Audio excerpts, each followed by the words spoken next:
Voilà, on va commencer. Pour démarrer, alors sachez que moi je suis un petit peu handicapée par rapport à nos autres, à nos autres participants, dans la mesure où je suis sur une tablette et que je ne vois que mes deux intervenants et que je ne vois pas le reste des auditeurs. Donc, nous avons commencé par une série, comme je le disais tout à l'heure, de rencontres. Celle-ci est la première.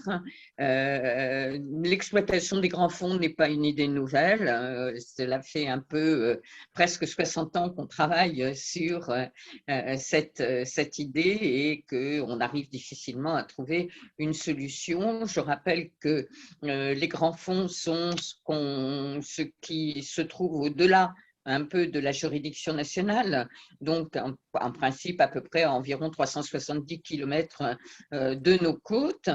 Cela représente 60% de la surface maritime et nous avons une annonce présidentielle qui s'est répétée. Je reviendrai sans doute avec M. Grison sur cette partie qui c'est devenu une priorité nationale et on a même des gens comme Françoise Guel qui parlent d'un siècle qui s'ouvre sur cette nouvelle odyssée, puisqu'on parle même d'une odyssée de l'exploration, puisque pour l'instant, peu de choses sont connues concernant ces grands fonds. Donc, bien sûr, cette idée de l'exploration des grands fonds n'est pas la tasse de thé de tout le monde, dans la mesure où notamment les ONG craignent, et on y reviendra avec M. Daniel, qu'il se passe pour la mer ce qui s'est passé exactement pour la terre, c'est-à-dire que dès qu'on a exploration, on a également en vue une exploitation. Donc, on reviendra sur les nuances qui gèrent cette question, aussi bien dans ce qu'on appelle la ZEE, la différence entre la ZEE et les grands fonds, qui pour l'instant appartiennent encore à tous, c'est-à-dire en fait à personne, et où se mènent beaucoup d'actions illégales, et notamment en termes de pêche, si pour l'instant on n'est pas encore en termes d'exploitation des richesses.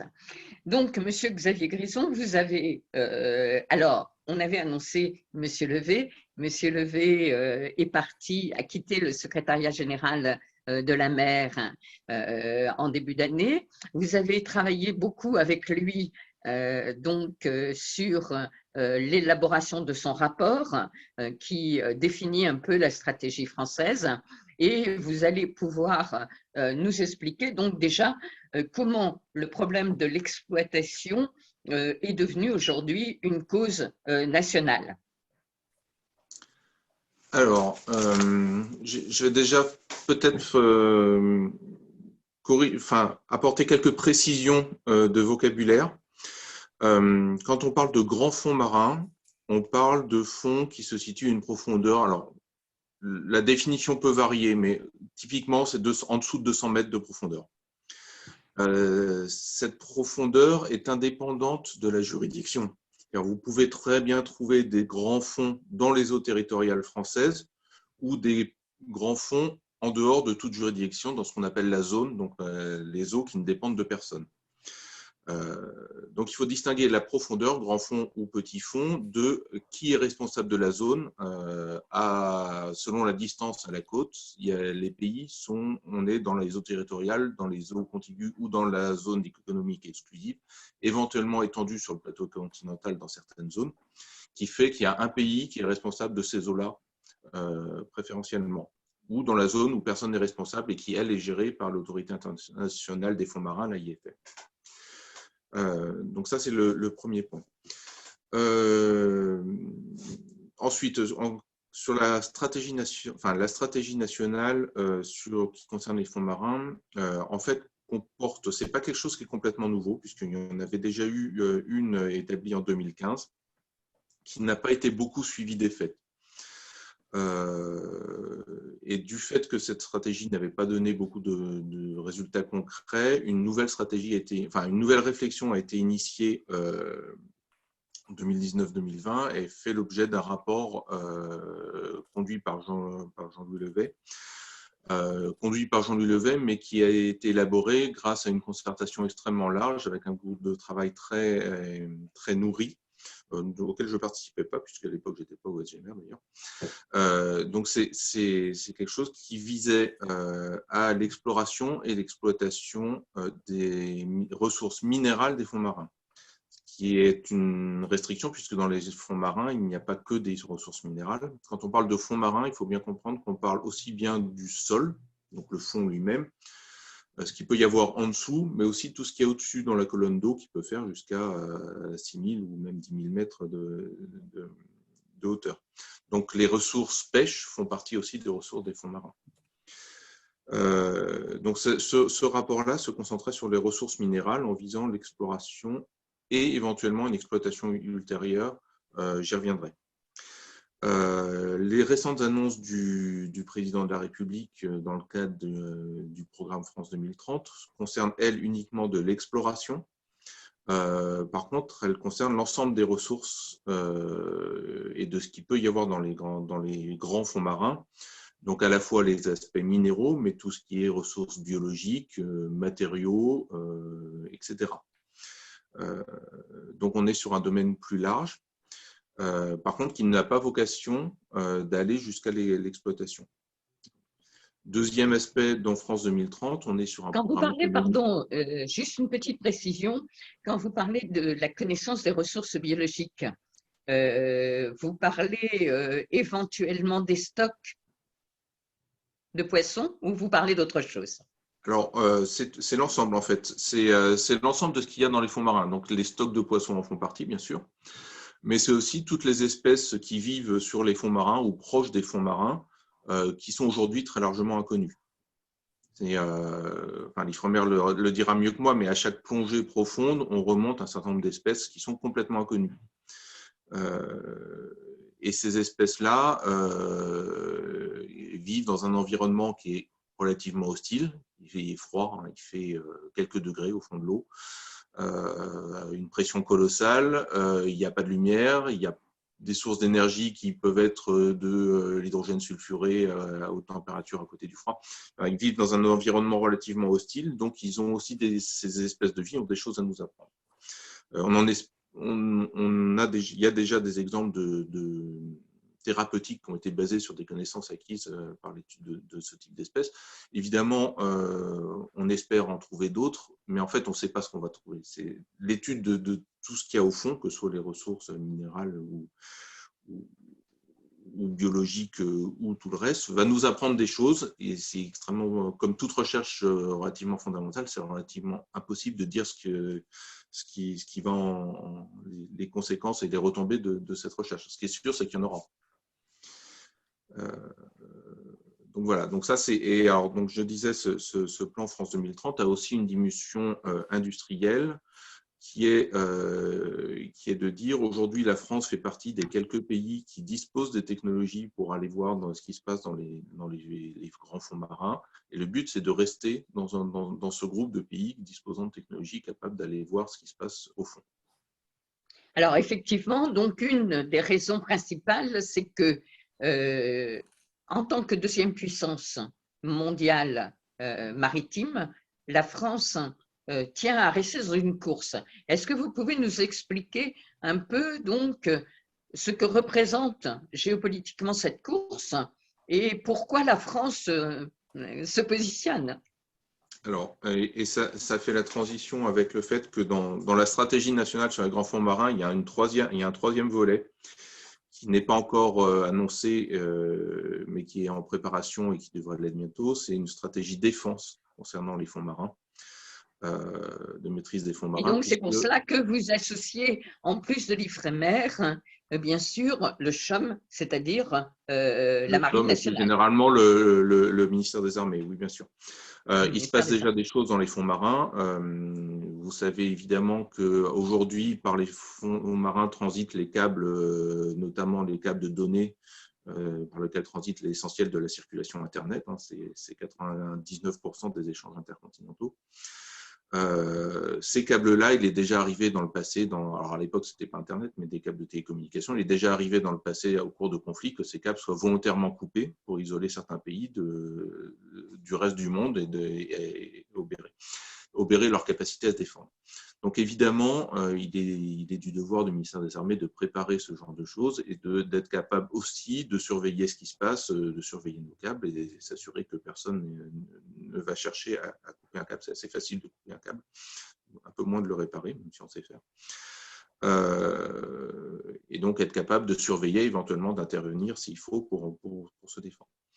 Par ailleurs, autour des fonds marins vont être établis un certain nombre de zones protégées au sens de protection de l'environnement, puisqu'il y a un objectif de 30% de zones protégées dans les aires marines, que ce soit grands fonds, petits fonds. Donc ça concernera aussi les grands fonds. Il faut être aussi capable de surveiller ce qui se passe, de vérifier que personne ne contrevient aux restrictions d'utilisation qui peuvent être mises sur ces zones protégées.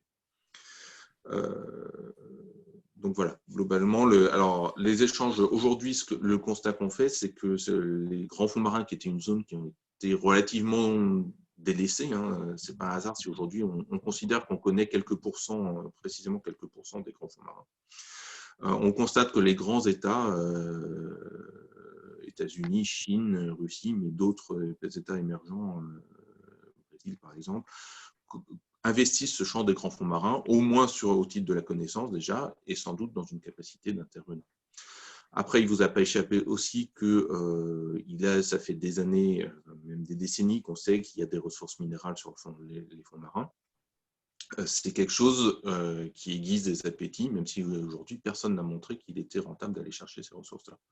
Mais ces ressources aussi aiguisent un appétit et forcément, il y a alors, soit des États, soit des grands groupes industriels qui peuvent être tentés d'aller chercher ces ressources-là.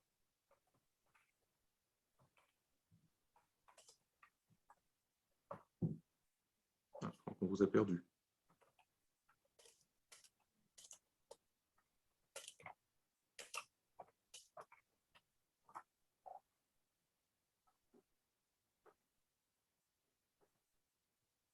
Ah.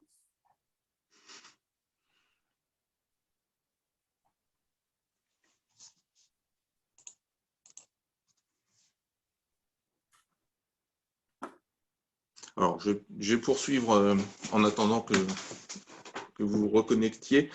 Il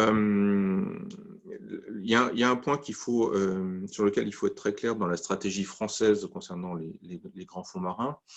On est sur une stratégie qui se veut responsable. Alors, évidemment, c'est rien de le dire, mais le but, c'est d'abord d'acquérir de la connaissance sur ces fonds marins, savoir ce qu'il y a, savoir quelle est la sensibilité des systèmes ou même des écosystèmes en particulier, mais des systèmes plus globalement, la sensibilité à l'activité humaine, que cette activité soit faite par l'exploration elle-même, puisque quand on envoie un robot voir ce qui se passe dans le fond, forcément, il y a une perturbation qui est relativement minime, mais il y a quand même une perturbation, ou à l'activité globale, parce que ce qui se passe à la surface, on peut concevoir relativement aisément que ce qui est à la surface, à un moment, il y en a une partie qui tombe sur le fond. Et donc ça a aussi, qu'on le veuille ou non, ça a une influence sur le fond. Il y a sans doute aussi des influences de ce qui se passe au fond sur la surface, mais ça, on le connaît beaucoup moins aujourd'hui. Je pense qu'on poursuivra cette réflexion avec M. Daniel sur voilà. Les risques qui sont liés à cette exploration. Mais donc, en fait, ce que je disais, c'est qu'il est très clair qu'on est dans une logique d'exploration, sans exclure une éventuelle exploitation ultérieure, mais cette exploitation ne se fera, dans la stratégie française en tout cas, ne se fera que si on peut la faire de façon à maîtriser les impacts, c'est-à-dire soit en minimisant les impacts, soit en acceptant de sacrifier une partie en sachant qu'il y a la même chose à côté. Mais aujourd'hui, clairement… Quelles sont les garanties juridiques de ce que vous venez d'affirmer? Alors aujourd'hui, encore une fois, pour la France, c'est une volonté politique qui est très clairement affirmée. Et dans la stratégie notamment d'exploration et exploitation minérale des ressources marines, c'est quelque chose qui est partagé avec tout le monde, c'est-à-dire c'est une démarche incrémentale où d'abord on va aller chercher de la connaissance, vérifier ce qu'on peut faire ou pas, et si on s'aperçoit qu'on ne peut pas faire sans créer des dégâts majeurs, on s'arrêtera là. Il est évident qu'une volonté politique, ça peut changer dans le temps, vous savez aussi bien que moi. Aujourd'hui, il n'y a pas de garantie juridique autre que ça. Mais de toute façon, dans les eaux maîtrisées par la France, de toute façon, la volonté juridique peut être changée par la volonté politique, puisque c'est le politique qui fait les lois. Dans les zones internationales, aujourd'hui, les permis les contrats internationaux sont délivrés par l'Autorité internationale des fonds marins, qui met un certain nombre de contraintes sur les États, donc qui peuvent s'assimiler à une contrainte juridique aussi. Et c'est elle qui va vérifier, qui doit édicter les règles de l'exploitation. C'est quelque chose qui n'est pas fait aujourd'hui. C'est-à-dire, ces règles ne sont pas écrites. Ça fait partie du travail des prochaines années. Donc, c'est quelque chose qui va se poursuivre. Mais aujourd'hui, aucune exploitation n'est permise par la IFM. Elle doit écrire ses règles avant d'autoriser l'exploitation. D'accord. Donc, pour l'instant, ne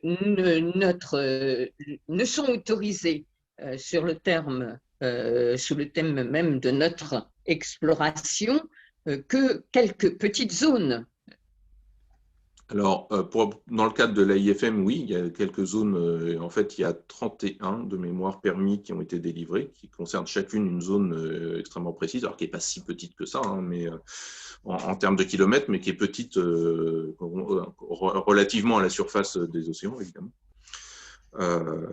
Et après, chaque pays, donc la France en particulier pour ses eaux, est responsable des explorations qui se passent dans ses propres eaux. Donc, délivre les autorisations d'explorer ou pas. En plus de l'AIFM? Non, l'AIFM couvre les eaux qui ne sont pas sous une juridiction nationale, d'aucun pays en fait. Les eaux qui sont dans les zones économiques exclusives sont couvertes par le pays qui en relève. Sachant que dans les zones économiques exclusives, il y a un certain nombre d'activités qui sont par défaut autorisées, comme la pose de câbles, par exemple. Bon, je pense que systématiquement au cours de ce webinaire, ce qui est important, c'est de bien percevoir la différence entre l'existant actuel sur la législation en place au niveau de la ZEE et ce qui est en cours pour l'instant de mise en œuvre en ce qui concerne les grands forts ZEE. Je crois que systématiquement, il faut bien, parce que souvent des erreurs sont faites en mêlant les deux domaines. Donc, on a pour l'instant… Pardon? C'est deux régimes juridiques très différents. Très bien. Et souvent mêlés. Bon, oui, la distinction n'est pas souvent faite. Voilà. Bien, ben écoutez, je vous remercie pour l'instant. On reviendra vers vous, bien sûr, avec nombre de questions. Je vais passer maintenant la parole à Jean-Marc Daniel. Donc, Jean-Marc Daniel, qui est à la fois IFREMER et Institut Carnot, qui est donc quelqu'un qui est un chercheur, qui a toujours eu la responsabilité de la recherche dans le fond, dans ce qu'il appelle le fond. Donc, Jean-Marc Daniel, pour l'instant, je suis toujours en lien avec M. Grison. Pourquoi je suis là? Voilà, vous êtes là. Donc, merci aussi d'avoir répondu à cette demande. Donc, je rappelle ce que j'ai dit un peu en propos liminaire en ce qui concernait M. Grison. Ceci est une première conférence organisée par l'AGE, une première conférence de presse organisée par l'AGE. On a été un peu pressé par l'événementiel et par la tenue du One Global Summit Océan à Brest du 9 au 11, donc la semaine prochaine, et ce qui explique un peu notre urgence. Nous reviendrons tranquillement aussi sur les aspects pêche qui se feront jour et sur l'aspect moratoire également. Donc, on aura 2 autres webinaires sur ces sujets. Pour l'instant, restons sur ce qui est la ressource sol, fonds, sur laquelle la stratégie française s'est un peu positionnée. On a oublié de rappeler peut-être que, outre une dimension d'annonce présidentielle lors du sommet mondial de l'UICN et qui fut répété, il y a eu une prise de position pour France 2030 avec en même temps un énorme financement, un financement qui se partage entre l'espace et les fonds marins. Donc peut-être partons de cela avant de revenir vers vous sur des dimensions plus juridiques. Donc, vous avez, on a aujourd'hui un financement qui fait que l'IFREMER a une position privilégiée dans la recherche. Alors oui, ce qu'il faut bien avoir, enfin, ce dont il faut bien avoir confiance, c'est que les financements qui ont été annoncés dans le cadre de France 2030, ils ont comme vocation principale comme l'a rappelé Xavier Grison, à accélérer toutes les questions d'exploration en particulier dans notre ZEE, donc dans la zone économique exclusive de la France. La motivation principale, c'est qu'on a une très grande ZEE. On passe notre temps à dire que c'est la 2e du monde et qu'au final, on la connaît très mal. Et donc ça, c'est quand même un souci. Donc, ça vise en particulier à combler ce vide-là. Et il y a un deuxième enjeu sur lequel il faut s'appesantir également, c'est le fait qu'on souhaite développer, quand je dis on, c'est plutôt le gouvernement souhaite, développer un secteur économique pour être capable de prendre toute la mesure et de tirer les bénéfices de cette grande ZEE. Donc ça, c'est un point important. Et l'enjeu pour moi, tel que je le vois, dans France 2030, et c'est à cela qu'en tous les cas, IFREMER a envie d'aider, et c'est aussi en cela qu'en tant qu'Institut Carnot, c'est quelque chose qui est important pour moi, c'est qu'on a besoin de développer un secteur économique sur ces questions-là pour être capable de passer à l'échelle sur la connaissance de cette ZEE. Alors, je veux peut-être en profiter pour dire aussi, et c'est l'occasion peut-être de dire, que c'est devenu une tarte à la crème que de dire qu'on connaît très mal les environnements profonds. Alors, c'est vrai. D'un point de vue quantitatif, on les connaît très mal. Donc, je veux pas qu'on oublie cette grande dimension-là. Il faut quand même mentionner, et en tant que scientifique et les collègues scientifiques que je peux représenter, je pense, ont la même vision de cette chose-là.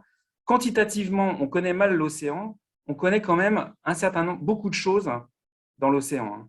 Il y a un certain nombre de mécanismes qu'on a étudié maintenant depuis qu'on est capable d'intervenir dans ces grands fonds, qui font qu'on connaît un certain nombre de choses sur ces environnements-là. Reste que d'un point de vue cartographique, c'est-à-dire dans l'aspect extensivité des observations, il nous manque encore beaucoup de choses et que en fait, les explorations, elles ont été principalement aujourd'hui scientifiques, c'est-à-dire qu'elles se sont focalisées sur des questions bien précises, sur des points bien précis de l'océan qui avaient été sélectionnés pour répondre à ces questions.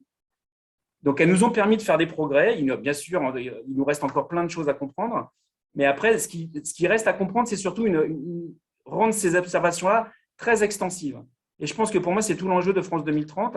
Et pour ça, on a vraiment besoin d'une collaboration assez étroite entre ce que sont capables de déployer des industriels et ce que sont capables de comprendre et de faire des scientifiques. Alors, puisqu'on évoquait les tartes à la crème, il y en a une autre, c'est qu'à la limite, il est plus facile et on connaît mieux l'espace que les fonds marins. Alors, essayez de nous expliquer peut-être pourquoi scientifiquement on en est là aujourd'hui. Enfin, j'ai entendu même Annie Girardin dire on a déjà 12 hommes qui sont allés dans l'espace, alors qu'on n'a jamais, on n'en a que 4 qui ont réussi à descendre très profondément. Bon, alors, essayez de nous dire un peu aussi ce que vous en pensez. Alors, ça, par contre, c'est tout à fait vrai et c'est très facile à comprendre. En fait, le gros avantage, dès qu'on est hors de l'eau, c'est qu'on peut utiliser toutes les informations qui nous viennent des ondes électromagnétiques, en particulier de la lumière, visible ou invisible, ou en dehors du spectre visible. Donc, on a des informations qu'on peut acquérir très efficacement de façon distante. Quand vous envoyez un satellite autour de la Terre, vous êtes capable aujourd'hui de faire une photo à très haute résolution de la surface de la Terre. La difficulté, dès qu'on passe dans l'eau, c'est qu'en fait, toutes les ondes électromagnétiques, l'eau est très opaque aux ondes électromagnétiques.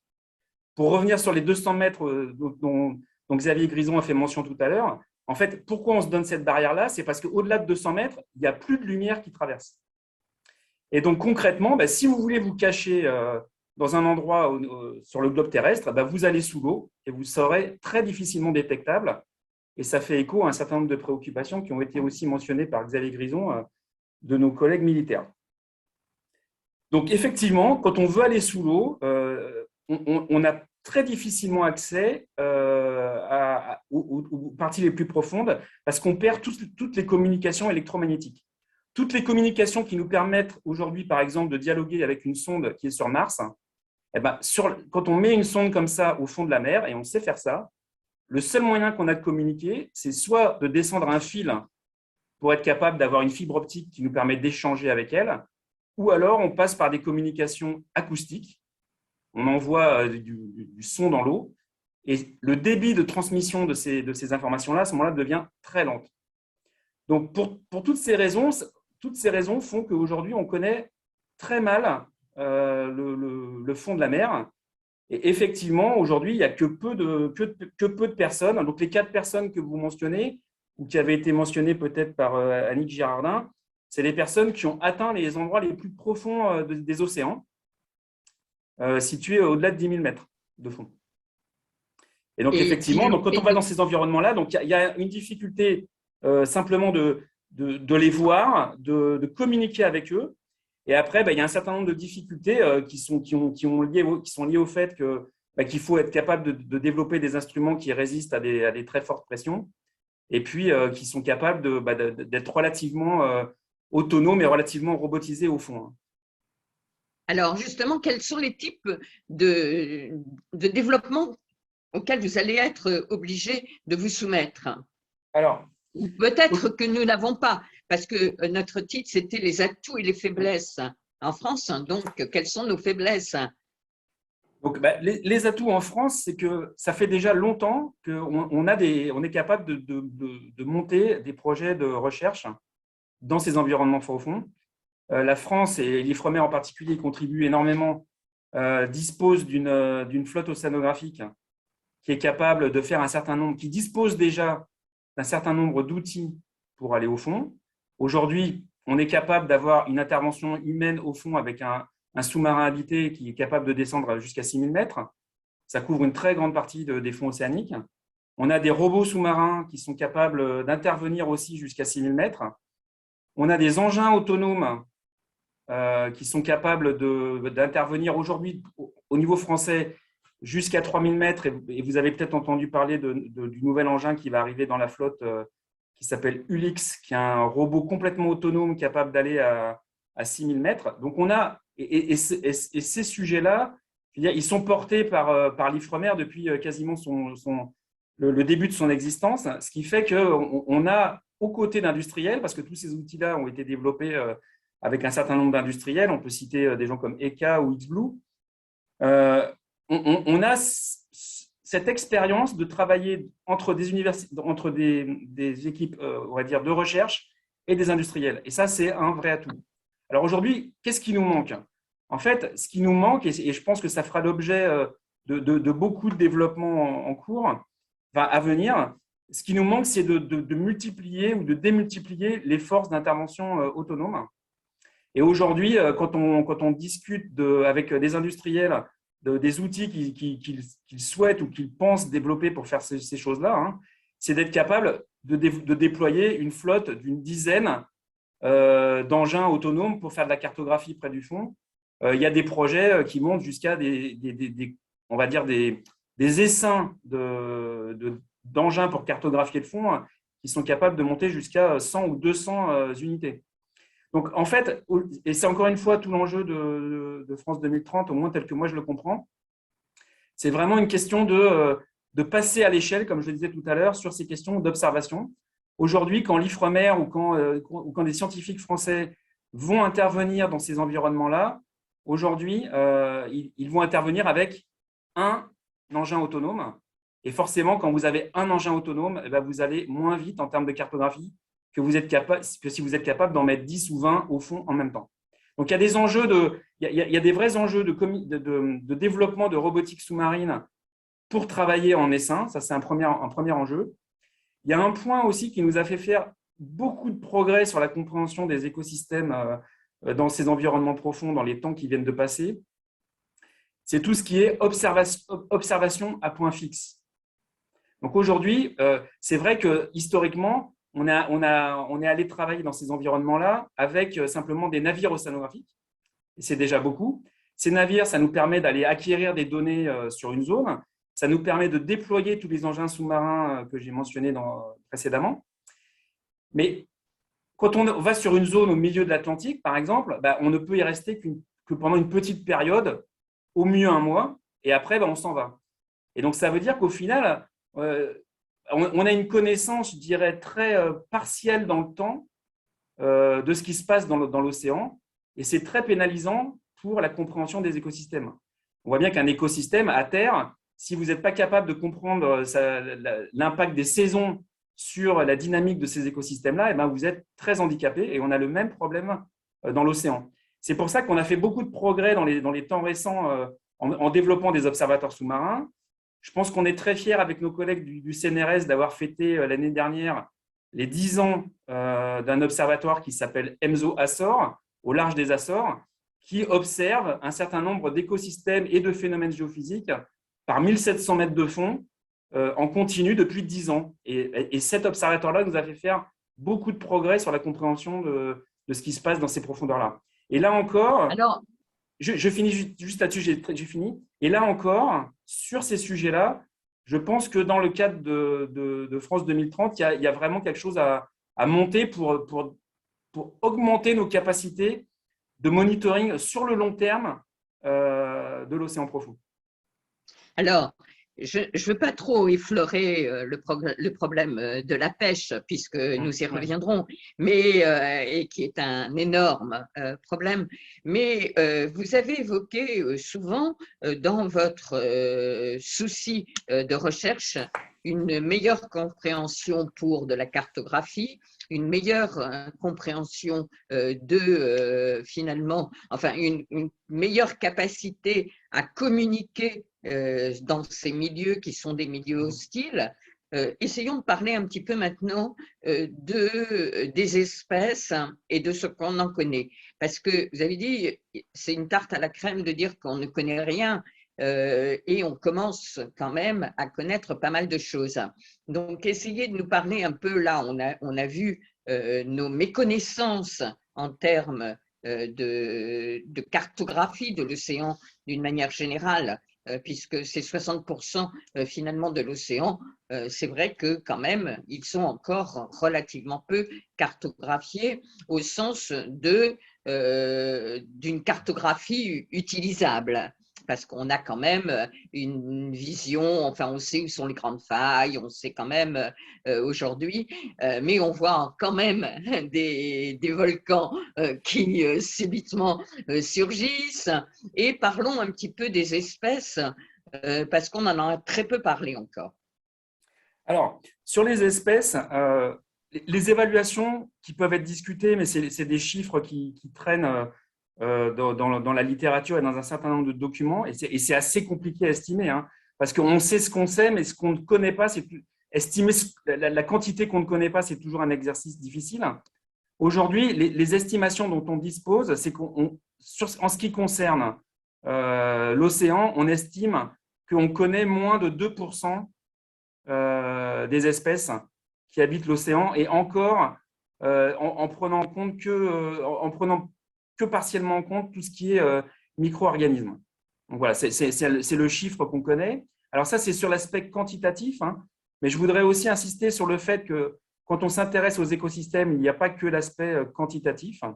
Il y a l'aspect aussi fonction de ces écosystèmes.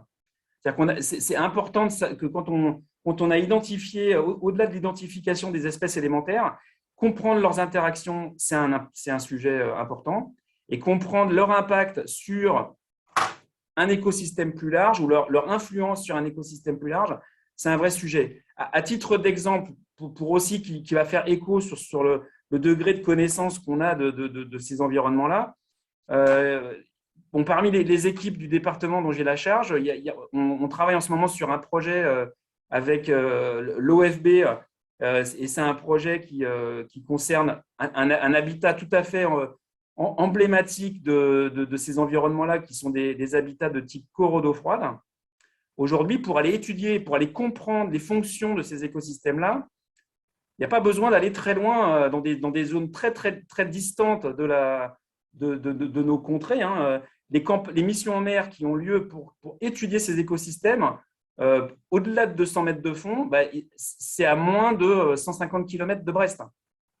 Donc, à moins de 550 km de Brest, on a des écosystèmes qu'on a encore besoin de décrire et dont on a encore besoin de comprendre la fonction, en particulier sur des questions de dynamique des pêches, parce que c'est des écosystèmes dont on se rend compte qu'ils ont un impact sur la dynamique d'un certain nombre d'espèces qui sont pêchées par ailleurs.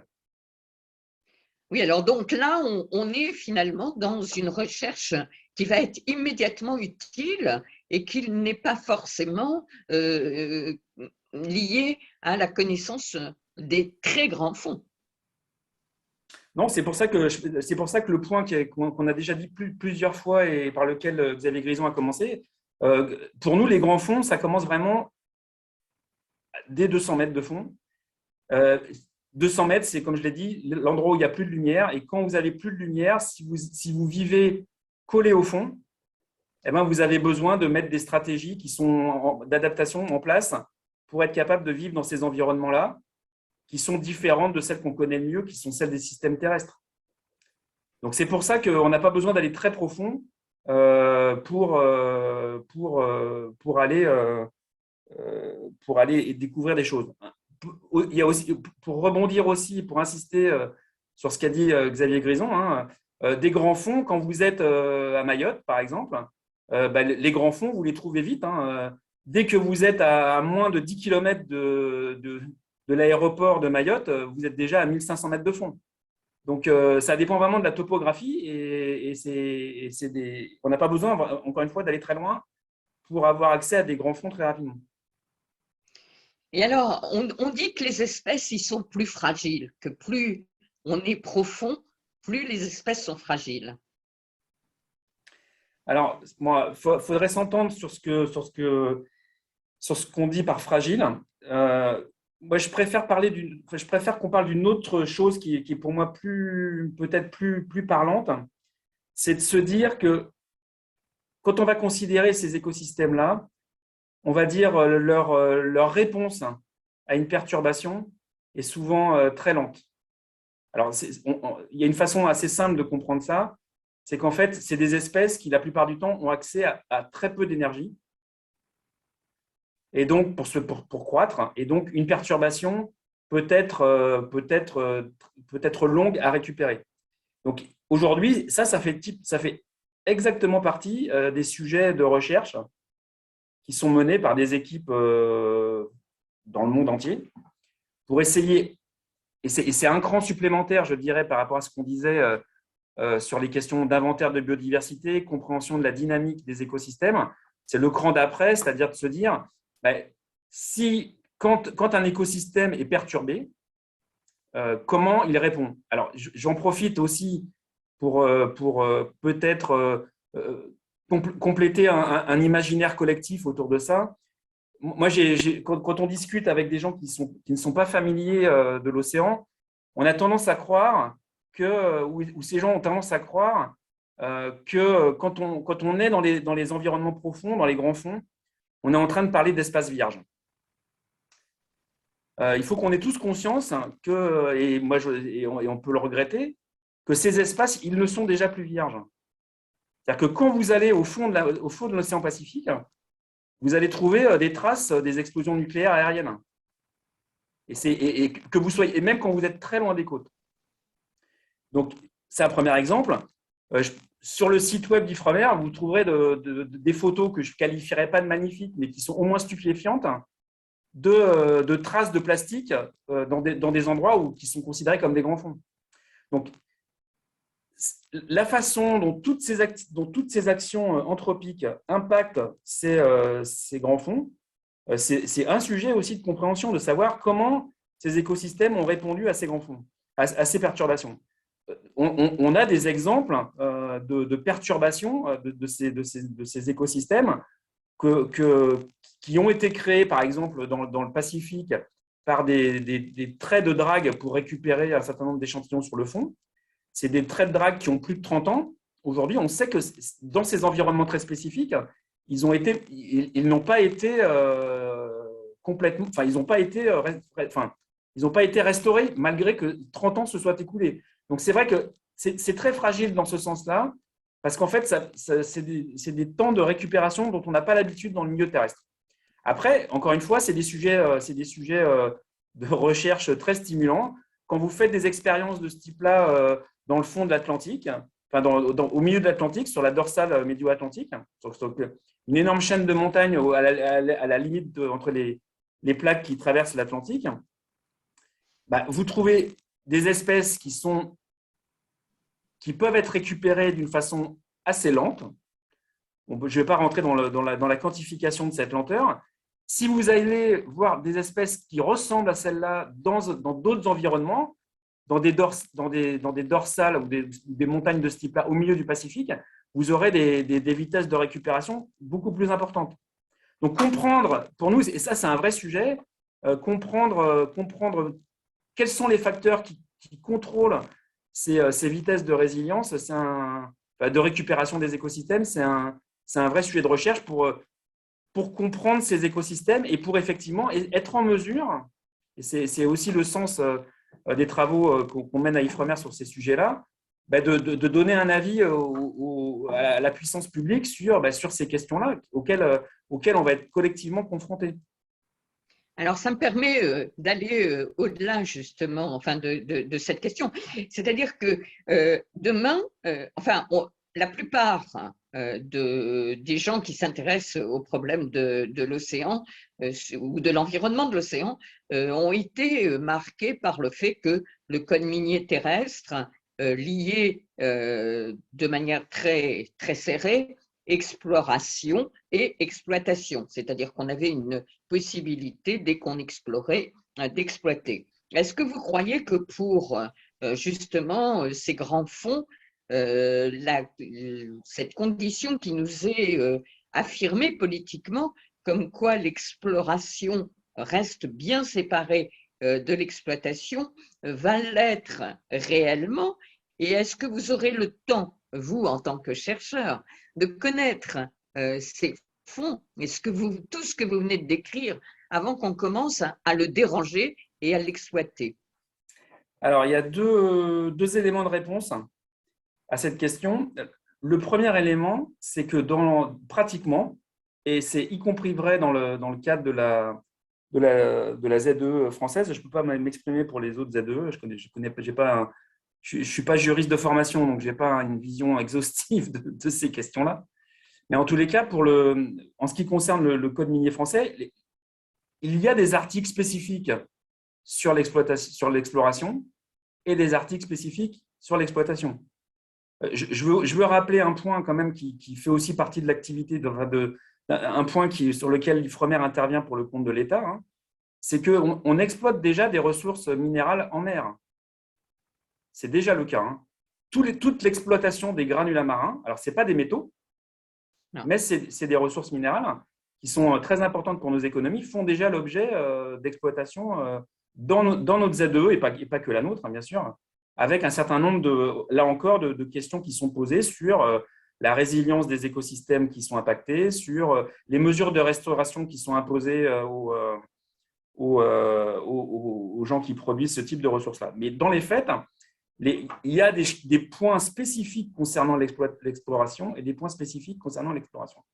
Aujourd'hui, dans la zone, dans les eaux internationales, On parlait tout à l'heure de l'Autorité internationale des fonds marins qui régule ces travaux-là. Bah, aujourd'hui, c'est exactement la même chose, à tel point qu'aujourd'hui, le code qui existe décrit les obligations auxquelles on doit souscrire quand on a un contrat d'exploration. Et qu'aujourd'hui, bah, il y a des gens qui font ces travaux-là sans, évidemment, de garantie qu'un jour, ils seront capables d'aller exploiter. Puisque le code d'exploitation est en cours, ou le règlement plutôt, est en cours de rédaction. Donc, pour dans les faits, aujourd'hui, c'est pareil. Ça veut dire quand même que, en fait, donc, pour l'instant, on n'a pas une garantie que l'exploration soit séparée de l'exploitation. Oui, non, il n'y a pas de garantie. Mais de toute façon, après, je pense que moi, je ne place pas tellement ça dans un cadre juridique. Faut plutôt le voir dans un cadre économique. C'est-à-dire que si une entreprise, quelle qu'elle soit, engage des fonds dans des travaux d'exploration, la plupart du temps, c'est que, in fine, si jamais, et c'est là où je vais revenir sur ce point-là qui est très important, c'est certain que, in fine, ce qu'elle va souhaiter, c'est exploiter. Donc, pour moi, tout l'enjeu aujourd'hui des discussions qui sont menées sur ces sujets-là, c'est d'être bien vigilant sur 2 points. Un, c'est au final, c'est pas tellement, moi, ce qui m'intéresse, c'est pas tellement de savoir que c'est la même entreprise qui va réaliser l'exploration et l'exploitation, mais c'est plutôt, ce qui est important, c'est qu'est-ce qu'on va lui demander comme action, qu'est-ce qu'on va imposer comme contrôle, qu'est-ce qu'on aura comme mécanisme de régulation pour réguler ces activités. Pour moi, c'est ça l'enjeu. Et au niveau international, ça se joue à 2 niveaux. Et je pense que c'est important parce que souvent, dans les discussions, on oublie ça. Ça se joue au niveau du règlement d'exploitation qui est en cours de discussion au niveau de l'Autorité internationale des fonds marins. Et ça se joue également, et je pense qu'on a tous un rôle à jouer là-dessus, ça se joue également au niveau zone par zone, je dirais région par région. Dans chacune des régions, il y a des règlements spécifiques de conservation ou de préservation ou qui seront imposés aux gens qui travaillent dans ces zones-là. On ne peut pas on ne peut pas avoir les mêmes mesures de protection quand on travaille au milieu de l'océan Atlantique sur une dorsale médio-océanique, donc ces grandes zones où les plaques tectoniques se séparent, dans lesquelles il y a des ressources d'énergie qui sont disponibles pour les écosystèmes, et puis des régions qui sont dans le Pacifique, loin de toute source d'énergie, et avec des écosystèmes qui ont des fonctionnements complètement différents. Et donc, je pense que, et c'est ça qui est intéressant pour moi dans les travaux qui sont réalisés au sein de l'Autorité internationale des fonds marins, c'est qu'il y a la vision globale de ce qu'on va demander en général, mais il ne faut pas oublier, et il y a beaucoup d'attention qui est portée là-dessus, et je ne voudrais pas, et nous, en tous les cas, côté Ifremer, on est très attentif à ça, il ne faut pas non plus oublier qu'il y a aussi un travail de fond sur lesquels on a tous un rôle à jouer. Alors moi, je vais parler au nom des scientifiques, mais les scientifiques ont vraiment un rôle à jouer là-dessus, au niveau de chacune des zones, quels sont les règlements particuliers ou les précautions particulières qu'il faudra prendre en fonction de ce qu'on connaît de la zone considérée. Donc, pour l'instant, on a un peu l'impression à vous écouter que l'AIMF, donc l'Autorité internationale des fonds marins, celle qui délivre les permis d'exploitation, etc., n'est pas encore tout à fait consciente ou responsable par rapport aux spécificités. Et peut-être une approche un peu trop globale. Ah non, au contraire. Alors, je me suis mal expliqué. Ah bon. Je me suis mal exprimé. C'est exactement le contraire. En fait, justement, c'est des discussions aujourd'hui qui ont lieu au sein de l'AIFM. On a une discussion globale et après, zone par zone, l'AIFM organise les consultations pour dire, voilà, dans l'océan Pacifique, les mesures qu'il faudra prendre, c'est celles-là. Dans l'océan Indien, sur ce type de ressources minérales, C'est ces mesures-là qu'il faudra prendre. Quand on est sur les nodules de la zone de Clarion-Clipperton, ce sera tel type de mesure. Donc, et ça, c'est sous l'égide de l'IFM. Et ce que je veux dire, ce que je voulais juste insister, c'était que ces discussions-là qui ont lieu zone par zone, souvent dans les discussions que je peux avoir sur ce sujet-là, c'est souvent oublié, ce point-là. Très bien. Alors, on va passer la parole maintenant. On va passer la parole maintenant aux gens. Pardon, excusez-moi. J'ai juste précisé un point. Quand vous dites aujourd'hui, on n'a pas de garantie que l'exploitation soit séparée de l'exploration, dans les faits, c'est quand même plutôt l'inverse. Aujourd'hui, l'exploration n'a aucune garantie d'être suivie de l'exploitation. Alors, c'est très clair au niveau de la IFM. Il n'y a pas d'engagement à autoriser à exploiter s'il y a une exploration avant. Et c'est un peu la logique qui est suivie aussi, en tout cas dans les eaux françaises. Le code minier est en cours de réforme et c'est bien dans l'idée de renforcer les exigences environnementales qui seront posées aux différentes exploitations éventuelles. Mais ça fait 3 ans qu'il est en 4 ans qu'il est en réforme. Oui, alors, quand va-t-il être réformé? J'ai pas de… Mais encore une fois, après, les orientations juridiques, ça dépend des politiques et c'est les politiques qui vont décider in fine. Donc, quelque part, c'est aussi les opinions publiques qui, par effet sur leur politique, vont décider de ce qui se passe dans les fonds marins ou pas.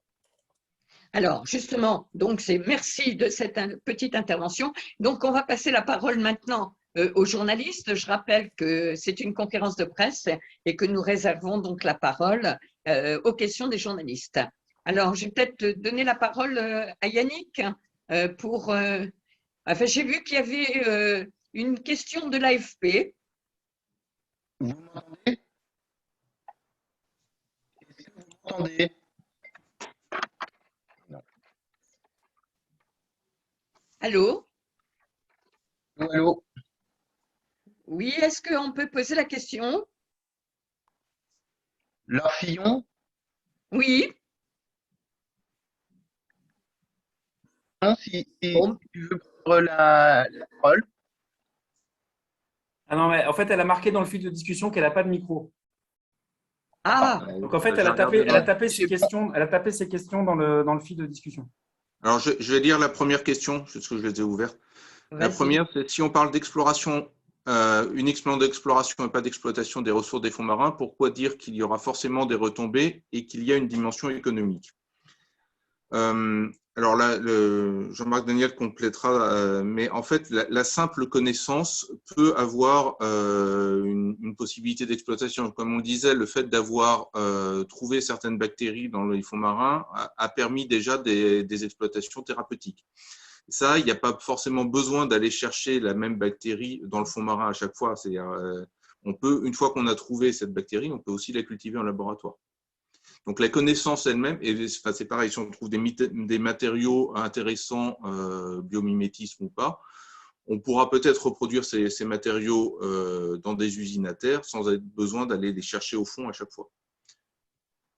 Donc, voilà, la connaissance elle-même peut avoir des retombées. Alors, les prédire, honnêtement, c'est très compliqué. Aujourd'hui, on a l'exemple pharmaceutique, il y en aura certainement d'autres, mais c'est très compliqué à prédire.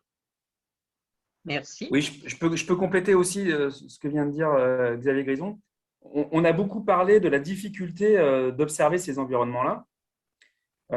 Il faut savoir qu'aujourd'hui, la France a une démarche. Alors, je vais parler que pour la France, mais on pourrait élargir.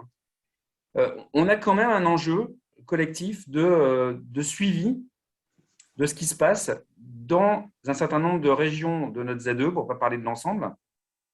Par exemple, nous, c'est les discussions qu'on a menées, par exemple, en Nouvelle-Calédonie, au niveau où toute la ZE est considérée comme un parc marin. Quand vous essayez de mesurer l'efficacité des mesures de préservation que vous faites ou que vous mettez en place dans un parc marin de cette taille-là, quand vous essayez, on parlait de pêche, de réguler un certain nombre d'activités ou même d'évaluer le stock de pêche au temps zéro, quand vous essayez de définir un certain nombre d'états de base environnementaux, vous avez besoin aujourd'hui d'équipements qu'on n'a pas. Et être capable de déployer du service autour de ça, je pense que c'est un enjeu économique. Et c'est un enjeu économique pour les entreprises qui sont en général des entreprises high-tech qui pourront répondre à ces sujets-là, mais c'est aussi une question économique pour les territoires concernés parce que quand vous mettez en place un système d'observation pour surveiller ou pour monitorer ce qui se passe dans un parc marin, ça a un effet par rebond, ça a un effet économique sur les emplois locaux. C'est un autre Très exemple. bien. Donc, en fait, la retombée économique de la connaissance. Une autre question? Alors, je vais dire la deuxième question, si j'y retourne. Deuxième question, c'était comment expliquez-vous que des grandes entreprises s'engagent à ne pas utiliser des matières issues de grands fonds marins?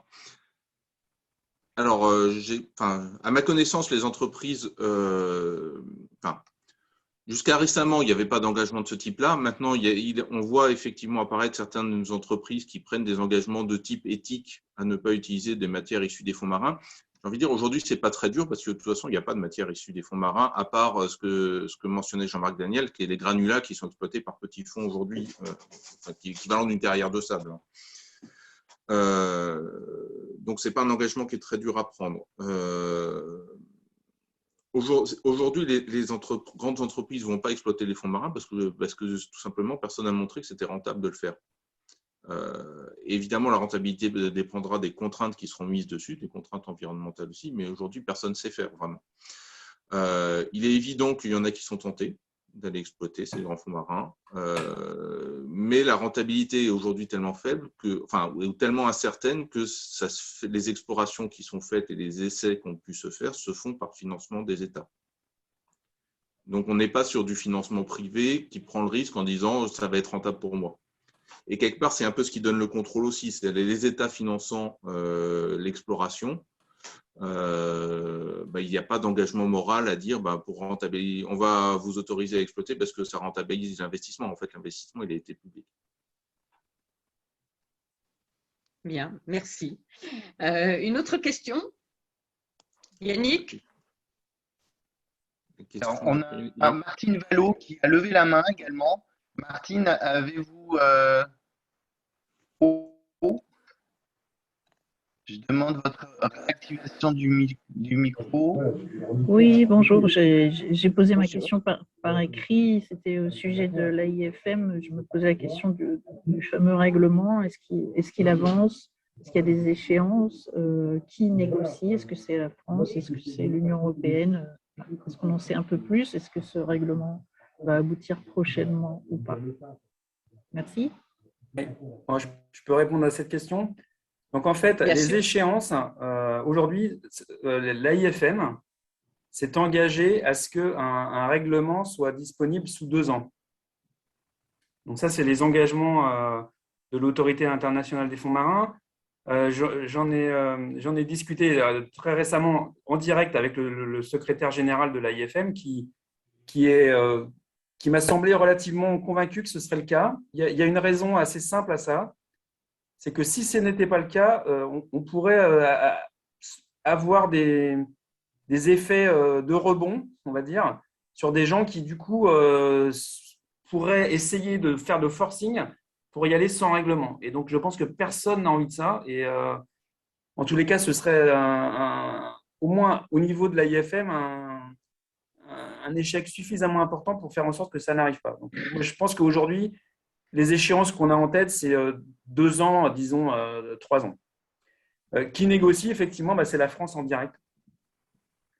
Donc après, c'est les États. Donc il y a eu des positions qui ont été prises par la Commission européenne, mais en pratique, donc la Commission est aussi consultée, mais les acteurs importants dans ces négociations, c'est les États signataires.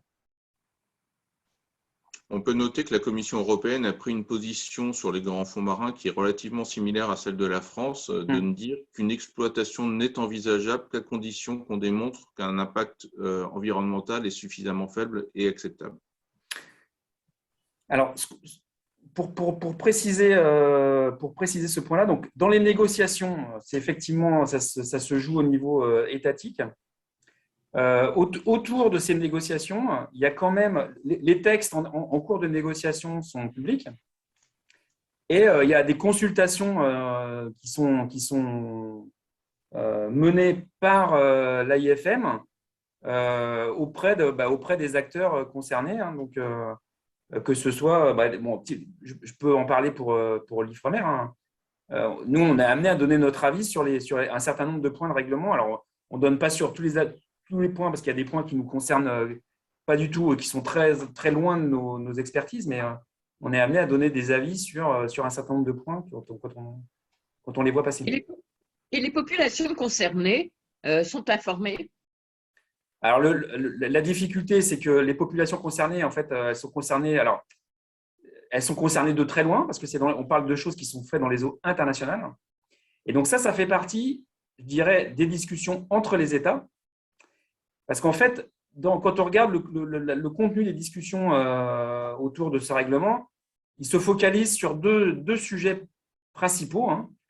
Le premier sujet, on en a déjà beaucoup parlé, c'est à quelles conditions environnementales on autorisera ce type d'exploitation dans un endroit donné de l'océan, des eaux internationales. Ça, c'est le premier sujet de discussion.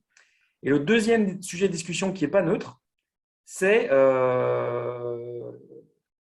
quelles mesures de redistribution des richesses collectées par X ou Y seront mis en place vers les pays qui aujourd'hui n'ont pas les moyens, pour des raisons technologiques ou des raisons économiques, de contribuer ou d'aller chercher ces ressources-là par eux-mêmes. Donc, les mécanismes redistributifs font aussi partie des négociations. Très bien. Est-ce qu'il y a d'autres questions? Oui, il y a une main levée de Laurie Deleuve. Oui, bonjour. Merci beaucoup de me prendre en vol. Moi, j'ai une question sur la fiabilité, la confiance que les citoyens peuvent accorder au permis d'exploration selon les études d'impact environnemental qui seront accordées ou pas. Je m'explique, dans les projets d'aménagement du territoire en France métropolitaine, il y a beaucoup d'études d'impact qui sont soit traficotées, soit revues à la baisse le nombre d'espèces animales et végétales qui vont être concernées par le projet, voire les études d'impact, elles sont réalisées un peu à la marge, dans des temporalités très courtes qui ne sont pas représentatives justement des rythmes biologiques des espèces les plus fragiles. Du coup, là, quels sont les garde-fous qui vont être mis en place pour les fonds marins? Est-ce que les militants écologistes ont des raisons de penser ou de croire que cette fois-ci, ça va bien se passer, alors que ce n'est pas ce qu'on observe sur l'aménagement du territoire français? C'est une question difficile. Je ne sais pas comment y répondre concrètement. Je peux répondre peut-être avec un petit pas de côté. C'est que quand on regarde… Alors, comme on l'a dit, hein, aujourd'hui, c'est une industrie qui n'existe pas. Voilà. Si on se focalise sur les ressources minérales, on a glissé vers ça parce que c'est un sujet important. Quand on regarde les ressources minérales, aujourd'hui, c'est une industrie qui n'existe pas dans les faits. Et moi, je le prends d'une façon la façon positive de le prendre, c'est que pour moi, c'est la première fois qu'on se pose ce type de questions avant même qu'une industrie existe. Et donc, quelque part, je pense qu'on est dans le bon timing pour faire en sorte que ces choses-là se passent dans un bon ordre. La question annexe de ça, c'est qu'aujourd'hui, il y a clairement un rapport de force qui s'est installé. Et les discussions qui sont menées sur ces sujets-là, je pense qu'aujourd'hui, elles sont au bon niveau. Alors après, faire un pari sur l'avenir, c'est un peu difficile, hein, donc je ne peux pas préjuger de ça, mais un exemple très concret de ce qu'on peut dire sur ces sujets-là, hein, c'est qu'il y a des appels d'offres en ce moment au niveau de l'Europe pour être capable de promouvoir des systèmes de surveillance qui seront déployés par les industriels, mais sur lesquels ils n'auront pas la main. C'est-à-dire des systèmes de type boîte noire qui seront qui seront utilisables ou consultables simplement par des tiers experts qui ne seront pas les industriels qui les déploieront. Donc, c'est des projets de développement technologique. Hein. Donc, on a la chance, je pense, d'être en amont des questions qui se posent. Et donc, nous en tant que… Donc, voilà, donc je pense que c'est une façon de répondre à votre question. Je ne suis pas sûr qu'elle va vous satisfaire, mais en tous les cas, moi, c'est la seule chose que je peux en dire aujourd'hui. Quand on compare avec ce qui se fait dans les autres secteurs industriels, je pense qu'aujourd'hui, c'est un secteur qui est très original de ce point de vue-là. Oui, j'allais dans le même sens. En fait, ce qui manque, c'est souvent la garantie de qualité de l'étude environnementale. Et ça, c'est le fait que des autorités comme la IFM vont instituer un certain nombre de paramètres à regarder obligatoirement, va mettre un niveau de qualité minimum. Après, de la façon dont elle est réalisée, il y aura sans doute un travail à faire pour effectivement garantir un niveau de pertinence. Alors peut-être une labellisation, une normalisation. C'est partie des questions qui peuvent être sur la table, mais qui aujourd'hui sont clairement pas résolues. Et effectivement, ça fait partie des problèmes qu'il faudra regarder. Encore une fois, on a un peu de temps puisque cette industrie n'existe pas et c'est pas dans les toutes prochaines années qu'elle commencera à exister de façon intensive. Retour aux questions. Oui, pardon. Dans combien d'années, justement, vous estimez à peu près le début potentiel, ou en tout cas, quelles sont les prévisions actuelles sur ces industries minières sous-marines? Alors, j'essaie de répondre à ça, Xavier, ou… Oui, Bien sûr, allez-y. Donc, alors, là encore, il faut reconnaître qu'aujourd'hui, répondre à cette question, c'est un peu faire Madame Irma. Alors, il y a des choses très concrètes qu'on peut regarder.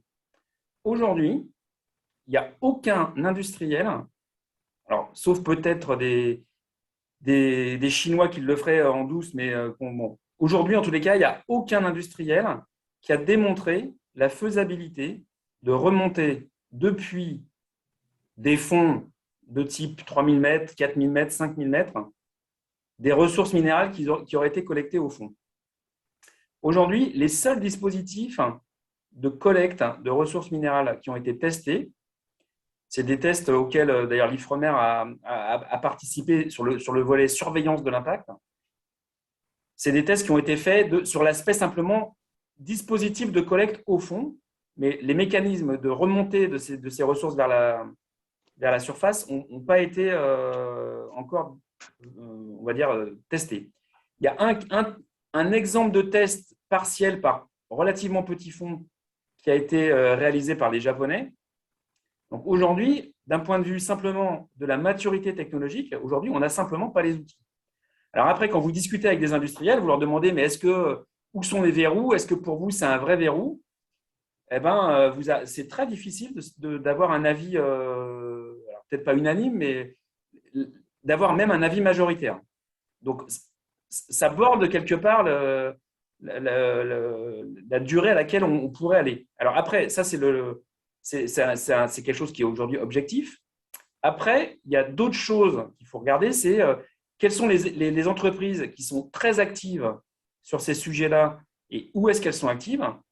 Aujourd'hui, les entreprises qui sont les plus actives sur ces sujets-là, j'ai envie d'en citer deux.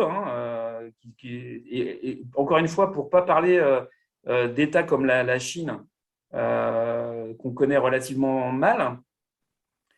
Mais les entreprises qui communiquent en tous les cas sur ces sujets-là, il y en a principalement deux. Il y en a une en Europe, qui est le groupe DEME avec une entreprise qui s'appelle GSR. Aujourd'hui,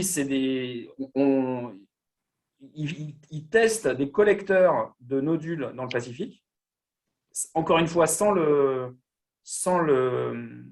dispositif de remontée à la surface. Et après, il y a une autre société qui s'appelle The Metal Company, qui est un espèce de conglomérat nord-américain, pour faire simple, qui, elle, a réalisé est en train d'investir significativement sur ce sujet-là. Et donc, eux, ils sont très allants à faire ça. Et si vous les écoutez, ils vous disent que dans 3 ans, ils sont prêts à y aller.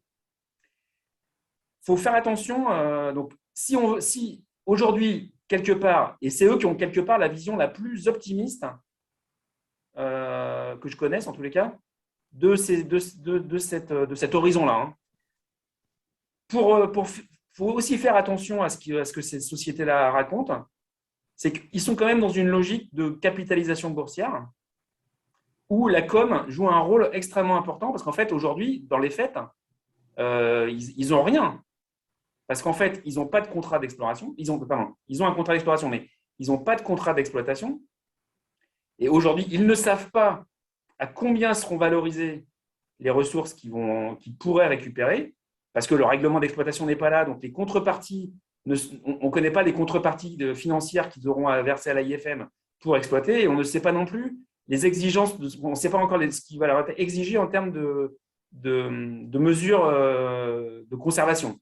Donc en pratique, aujourd'hui, on voit bien que, y compris dans une société comme ça qui est très allante, il y a un espèce de jeu de bingo qui n'est pas clair. Donc en fait, on voit bien que si on dit 3 ans, on est, à mon avis, alors après c'est un avis personnel, très, très, très optimiste. Merci. Merci pour cette précision. Est-ce qu'il y a d'autres questions? Il y avait une question qui avait été posée par écrit sur la surveillance des activités, et c'est aussi un des points clés qu'il faudra traiter en statistique. C'est s'il y a de l'activité, d'ailleurs que ce soit de l'activité d'exploration ou même d'exploitation ultérieure, il faudra qu'il y ait des structures qui soient capables d'aller contrôler ce qui se passe, et de préférence des structures qui sont indépendantes de celles qui exploitent. Donc, ça fait partie actuellement, est-ce que vous y pensez donc? Oui, c'est clairement une réflexion qui est pensée. Alors, on va peut-être un peu approfondir cette notion. On a déjà des difficultés aujourd'hui à surveiller l'espace maritime français qui est très grand, la pêche, où on a beaucoup de points illégaux, enfin de pêche illégale, on en reparlera ultérieurement. Est-ce que vous pensez qu'on peut rajouter encore cette nécessaire surveillance? Est-ce qu'on en aura les moyens? Alors, ça, là, vous revenez sur une question politique à laquelle je ne répondrai pas tout de suite. La surveillance d'une éventuelle exploitation des fonds est quand même plus facile parce qu'on est sur un endroit qui va être relativement localisé, avec des navires qui sont relativement gros, donc ça se voit bien. Donc, on saura où c'est. Après, est-ce qu'on aura les moyens? La marine a prévu de se doter de moyens d'aller voir dans les fonds. Il y aura peut-être des moyens dédiés à la surveillance aussi des parcs marins, des choses comme ça. Donc, un jour, on sera sans doute capable d'aller surveiller. Ce n'est pas tout à fait pareil que la menace d'une pêche illégale où on a des navires qui sont beaucoup plus petits sur une zone immense et qui vont chercher à se cacher. Mais après, il y a une question, effectivement, et ça, c'est une question qui est prégnante dans les fonds marins, c'est est-ce que l'État mettra les moyens à la hauteur de ses ambitions de contrôle, etc. C'est une question récurrente qui ne concerne pas que les fonds marins, d'ailleurs. Merci. Autre question? Je n'en vois pas d'autres, à moins que quelqu'un en ait une. Je t'entends très mal, Yannick. Pardon. Oui, je disais qu'on n'avait pas d'autres questions. Alors, il y a une autre question écrite. Eric Machu. Oui, voilà. Allez-y. Comment peut-on comprendre les écosystèmes des fonds marins en 10 ans, alors qu'en 70 ans de Coffee aux US, on n'a toujours pas compris un écosystème de surface? Je peux répondre à ça. Monsieur Daniel. Oui, je peux tenter de répondre à ça. Ce qui est sûr, c'est qu'il s'engage, et je pense que mes collègues Ifremer sont bien sensibles à ce sujet-là, une course de vitesse autour de ça. La course de vitesse, on rebondit sur ce qui a été discuté autour de France 2030, c'est aussi se donner des moyens supplémentaires pour pour aller plus vite. Mais là où je partage votre souci, c'est que les questions scientifiques demandent du temps. Ça, on est tous convaincus de ça. Donc, il y a quelque part quelque chose qui est inconfortable là-dedans. Alors après, il y a sur les écosystèmes marins, il y a quand même comment dire, ils sont beaucoup moins connectés que les écosystèmes terrestres. Alors, ça, c'est quelque chose qui pourrait être discuté. Ça fait aussi partie de sujets de recherche sur comment ils sont connectés les uns aux autres, parce que ça fait partie des questions de résilience. Mais sur ces questions-là, je pense qu'aujourd'hui, ce qu'il faut pour moi, c'est être capable d'aller… Je vais rebondir aussi, vous me donnez l'occasion de citer un point important. Mais pour moi, l'idée, c'est aussi de se focaliser sur les endroits où on veut aller, où on va travailler, où il sera important d'aller travailler. Et c'est pour ça que je citais l'exemple de Enzo Açor tout à l'heure, l'Observatoire au milieu de l'Atlantique. On n'a pas commencé à travailler maintenant. Quand je dis que cet observatoire-là, on l'a mis en place il y a déjà 10 ans, on commence à comprendre quand même un certain nombre de choses sur ces écosystèmes et on avait commencé déjà à travailler avant. Donc, on ne part pas de zéro, mais c'est vrai qu'il y a une pression sur aller vite sur ces sujets-là. Il y a un point qui est très important, je voudrais insister là-dessus, c'est que dans la stratégie qui avait été mise en avant par le Premier ministre au début de l'année dernière, il y a un point qu'on oublie aussi fréquemment, et je veux le remettre devant. Même si aujourd'hui, on n'a pas de vision claire sur la façon dont il va déboucher, mais c'est que si on veut discuter de ces choses-là collectivement, pour moi, c'est important qu'on soit capable d'opérer des démonstrateurs. C'est-à-dire qu'aujourd'hui, on parle d'impact, mais aujourd'hui, on ne sait même pas les outils qu'on va utiliser. Donc, c'est pour dire à combien on est en avance quand même au passage. C'est-à-dire qu'on est en train d'engager des travaux, enfin, on a engagé depuis déjà, quand je dis 10 ans, c'est simplement l'observatoire, mais déjà depuis longtemps, des activités sur la compréhension de ces écosystèmes-là. Mais aujourd'hui, quand même, on ne sait pas les perturbations qui pourraient concerner ces écosystèmes-là. Et donc, être capable de faire des démonstrateurs sur lesquels, étape par étape, on qualifie avec des travaux scientifiques indépendants ces activités-là, c'est un vrai sujet. Et c'est pour ça que et un exemple très concret de ça, pour moi, encore une fois, c'est ce qui est fait avec l'entreprise DEME dans le Pacifique. Aujourd'hui, il y a des projets. Donc, DEME a ses activités à elle dans le Pacifique, mais il y a des projets de recherche qui sont financés au niveau européen pour être capable d'embarquer des scientifiques sur des navires indépendants qui vont faire des observations associées aux activités au fond de cette entreprise. Alors, ça nous permet deux choses. Ça nous permet, de focaliser les travaux de recherche sur les endroits qui vont être potentiellement impactés.